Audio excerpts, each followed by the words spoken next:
नमस्कार, इन खबर में आपका स्वागत है। मैं विद्याशंकर तिवारी। निर्भया के दोषियों की फांसी टालने के लिए जो हथकंडे अपनाए जा रहे हैं उससे सिस्टम यानी कोर्ट, सरकार, जेल प्रशासन सब आजी जा चुके हैं। लेकिन जानते हैं अपने सिस्टम में इतने छेद हैं कि सिस्टम को ही नहीं पता चल रहा है कि अब करें तो क्या करें।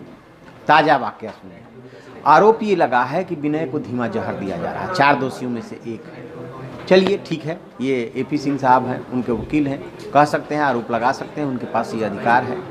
लेकिन वो पटियाला हाउस कोर्ट पहुंचे थे। क्या जेल प्रशासन जो उनको डॉक्यूमेंट चाहिए वो नहीं दे रहा है। अब आप सोचिए, जो जेल प्रशासन फांसी देने की तैयारी कर रहा है, अपनी तरफ से पूरी तैयारी कर चुका वो भला डॉक्यूमेंट क्यों नहीं देगा। भागा भागा जेल प्रशासन जो है पटियाला हाउस कोर्ट पहुंचा। साहब हमने तो रात में ही इनको सभी डॉक्यूमेंट रिसीव करा दिए थे, हम भला डॉक्यूमेंट क्यों नहीं देंगे। विनय की डायरी है और जो चीज़ें इन्होंने मांगा था वो सब हमने दे दिया। वकील जो है एपी सिंह वो कह रहे कि नहीं अभी भी हमें पूरा डॉक्यूमेंट नहीं मिला है, पता नहीं उनका डॉक्यूमेंट पूरा कब होगा। दरअसल ये जो भी तिकड़म किया जा रहा है वो दोषियों को फांसी से बचाने के लिए किया जा रहा है। मतलब जितना टाल सकते हैं उतना उसको टालिए। तो अब आते हैं कि क्या क्या ऑप्शन है। चलिए डॉक्यूमेंट मिल गया, अब क्या करने वाले हैं। मुकेश के क्यूरेटिव पिटीशन और मर्सी पिटीशन दोनों खारिज। विनय का जो क्यूरेटिव पिटीशन खारिज हो चुका है। मर्सी पिटीशन कब दाखिल करेगा विनय कुछ पता नहीं। एक बार मर्सी पिटीशन दाखिल करके और मना कर चुका है कि उसके सिग्नेचर नहीं है। तो एक ही मात्र ऐसा दोषी है जिसके पास सारे विकल्प बंद हुए हैं। ऐन मौके पे यदि वो भी चला जाए सुप्रीम कोर्ट और मर्सी पिटीशन खारिज होने को चैलेंज करे तो अभी कुछ नहीं कर सकते, उसके पास भी एक विकल्प है। विनय के पास मर्सी पिटीशन यानी राष्ट्रपति के पास जाने का विकल्प है। लेकिन दो जो हैं पवन और अक्षय, अभी उनके पास दो विकल्प है, यानी क्यूरेटिव पिटीशन और मर्सी पिटीशन। यहीं पे वो पेच है कि कुछ नहीं हो सकता, क्योंकि टाइम फ्रेम कोई है ही नहीं कि कब क्यूरेटिव पिटीशन दाखिल होगा और कब मर्सी पिटीशन दाखिल होगा। और उधर जो है पटियाला हाउस कोर्ट 1 फरवरी सुबह 6 बजे दोषियों को फांसी पर लटकाने के लिए आदेश दे चुकी है, डेथ वारंट जारी कर चुकी है। लेकिन इसी बीच में यदि कोई मर्सी पिटीशन मूव कर देता है तो फिर ये होगा कि आप डेथ वारंट दूसरा जारी कीजिए, नई तिथि जारी कीजिए। अब इसमें भी एक दूसरा डिस्प्यूट आ रहा है कि मुकेश के सारे ऑप्शन बंद हो चुके हैं, लिहाजा उसको जो है कम से कम 1 फरवरी को सुबह 6 बजे फांसी पर लटकाइए।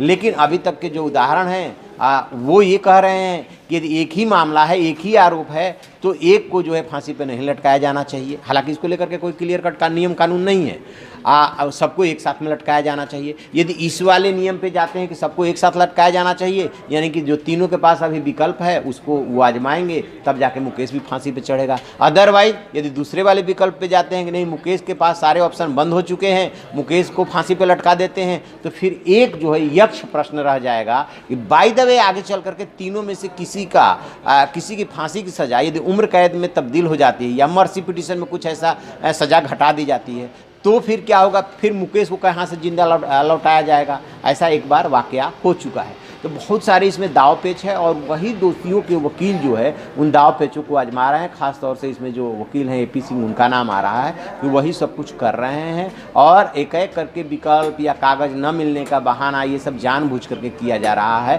ताकि कैसे ज़्यादा से ज़्यादा डिले किया जा सके। उधर जेल प्रशासन की खबर ये है कि वो फांसी की पूरी तैयारी कर चुका है, जल्लाद पहुंच रहा है 2 दिन पहले, वो ट्रायल करेगा। अब देखते हैं कि फांसी 1 फरवरी को हो पाती, वैसे डाउट है। मतलब 90% ये है कि 1 फरवरी को फांसी नहीं हो पाएगी, कोई ना कोई तिकड़म फिर से चली जाएगी, कि रिटिव पिटीशन या मर्सी पिटीशन मूव होगा और फिर से पटियाला हाउस कोर्ट पहुंचेंगे कि आप डेथ वारंट दूसरा जारी कीजिए या इसको टालिए, इस पर रोक लगाइए, क्योंकि जो है हम जो है ये अपना विकल्प आजमा रहे हैं।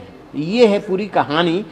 कैसे जो है कदम दर कदम जो है अड़ंगे डाले जा रहे हैं ताकि फांसी न होने पाए। और ये जो कुछ भी है वो सिस्टम में लैप्सेज हैं, छेद हैं इतने, जिसको भरना होगा। इस प्रकरण से ही, निर्भया के मामले से ही जो है सबक लेकर के सब चीज़ के लिए टाइम फ्रेम बनाना होगा। देखते हैं कि सुप्रीम कोर्ट में जो केंद्र सरकार मामला लेके गई है उसमें टाइम फ्रेम क्या सुप्रीम कोर्ट बनाता है कि ये होगा रिव्यू पिटीशन के लिए टाइम, ये होगा क्यूरेटिव पिटीशन के लिए, ये होगा मर्सी पिटीशन के लिए, और डेथ वारंट जारी होने के इतने दिनों बाद फांसी हो जाएगी। जैसे इसमें कोई अपडेट मिलेगा हम आपको बताएंगे। आप देखते रहिए हमारा डिजिटल चैनल इन खबर। Thank you. इन खबर चैनल को सब्सक्राइब करें और बेल आइकन दबाना ना भूलें।